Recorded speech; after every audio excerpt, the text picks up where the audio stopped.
There are hotel rooms paid for and reserved in Denver for people experiencing homelessness.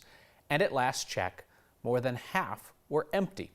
It's because people have to meet pandemic-related criteria to use the rooms.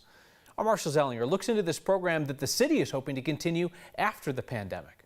I know what the sign says, but this building at Spear in Zuni is not a hotel, like this one near I-70 in Quebec, and this one downtown. I'm not trying to mess with you.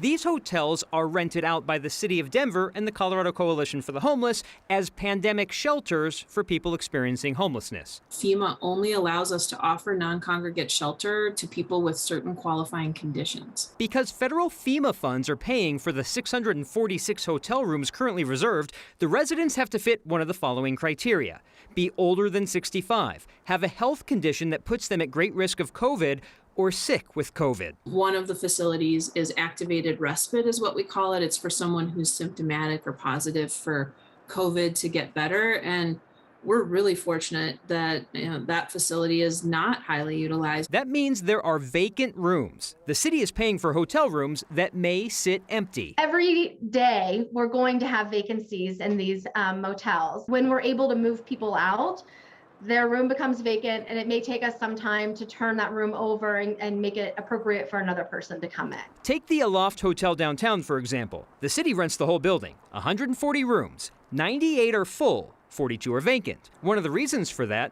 it was going to close today when FEMA money ran out.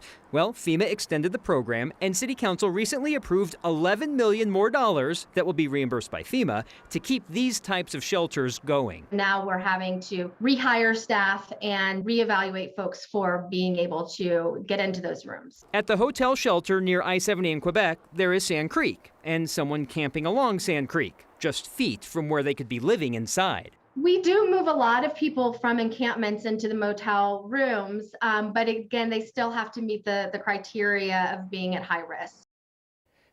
Being somewhat of the investigative thinker I am, I asked if these businesses leasing out their hotels are getting a sweet deal, then, if the city just paid by the room. And the stories I'm told is this was during a pandemic when they had no business.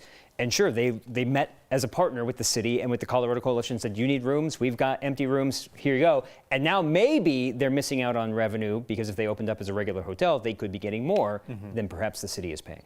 So you also hear the city of Denver talking about the idea of hotels and motels converted permanently into housing for people experiencing homelessness, not necessarily the Aloft downtown, but other spaces post-pandemic. Regardless of COVID, and it's going to be a ballot issue that we're going to talk about later on when everybody gets their ballot. It's 2B, it's one of the bond issues. So the city would borrow money, paid back with taxpayer money, and it would start buying, if people approve this, you could buy more motels and hotels, convert them to areas where people experiencing homelessness could live inside. Would not necessarily have the same issues with the lack of occupancy because it wouldn't have the same COVID restrictions. Right, you wouldn't have to abide by the FEMA rules. Yeah.